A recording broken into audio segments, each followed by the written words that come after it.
আবির দত্ত এই মুহূর্তে আমাদের সঙ্গে রয়েছেন, আবিরের সঙ্গে কথা বলবো। কিন্তু এইখানে আমি একবার দর্শককে দেখাতে চাইবো, শনিবার যখন শিয়ালদা কোর্ট দোষী সাব্যস্ত করছে সঞ্জয় রায়কে, এই রায় ঘোষণা হওয়ার পর নির্যাতিতার মা সেদিন ঠিক কি বলেছিলেন দেখুন।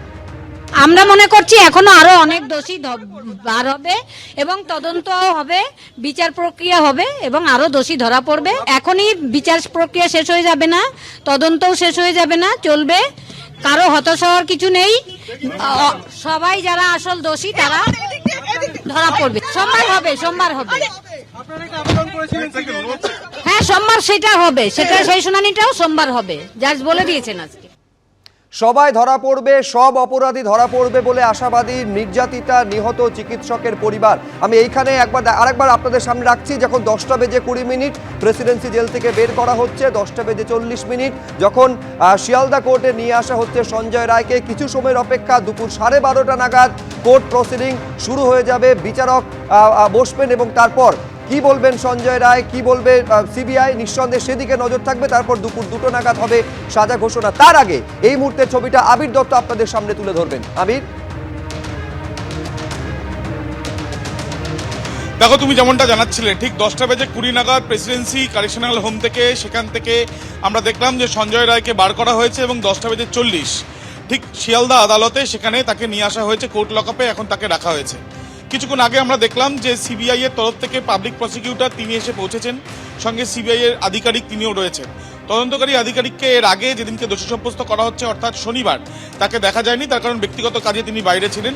আজকে তিনি থাকবেন কিনা সেটা পরবর্তীকালে আরো বেশি স্পষ্ট হবে। নির্যাতিতার পরিবারের সদস্যরা তারা কিছুক্ষণ আগে এসে পৌঁছেছেন এবং এখানে তুমি জানো যে প্রচুর মানুষ, উৎসাহী মানুষ, তারা এসে দাঁড়াচ্ছেন এবং তার সঙ্গে সঙ্গে তাদেরকে উদ্দেশ্য করে হাতও দেখান পরিবারের সদস্যরা।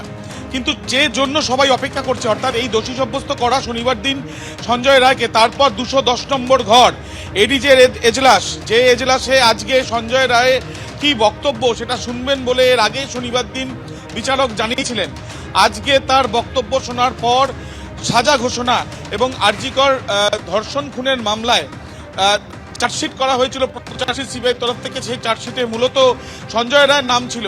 সেই বিচার প্রক্রিয়া তারপরে শুরু হয়। বিচার প্রক্রিয়াতে সেখানে সম্পূর্ণ হওয়ার পর আজকে দোষী সাব্যস্ত করা হয় শনিবার এবং আজকে ইতিমধ্যে আর কিছুক্ষণ পরেই যেটা আমরা জানতে পাচ্ছি যে এই কিন্তু সাজা ঘোষণার যে প্রক্রিয়া সেটা শুরু হবে। একেবারে 210 নম্বর ঘরে বাইরে এবং ভেতরে যেমন পুলিশ পোস্টিং রয়েছে, যে জায়গায় আমরা দাঁড়িয়ে আছি একেবারে শিয়ালদা কোর্টের সামনে, সেখানেও প্রচুর সংখ্যায় পুলিশ গার্ডরেল দিয়ে চারিদিকে ঘিরে রাখা হয়েছে। শ্যামজানাকে বলবো একবার দেখানোর জন্য যে এখানে যেখানে আমরা দাঁড়িয়ে রয়েছি তার আশেপাশে চারিদিকে গার্ডরেল তো দেওয়া হয়েছেই, বিভিন্ন পুলিশের বাস বা প্রিজন ভ্যান এবং র্যাফের যে বাস র্যাপ ব্যবহার করে সেগুলো দিয়েও ঘিরে রাখা হয়েছে মূলত দুটি কারণে। প্রথম, যাতে বাইরে থেকে যারা অ্যাজিটেশন করতে আসছে বা যারা এখানে উৎসাহী মানুষ যারা দেখার জন্য আসছে, কোনোভাবে তারা যেন কোনো রকম অপ্রীতিকর ঘটনা তাদের মাধ্যমে যেন না হয়।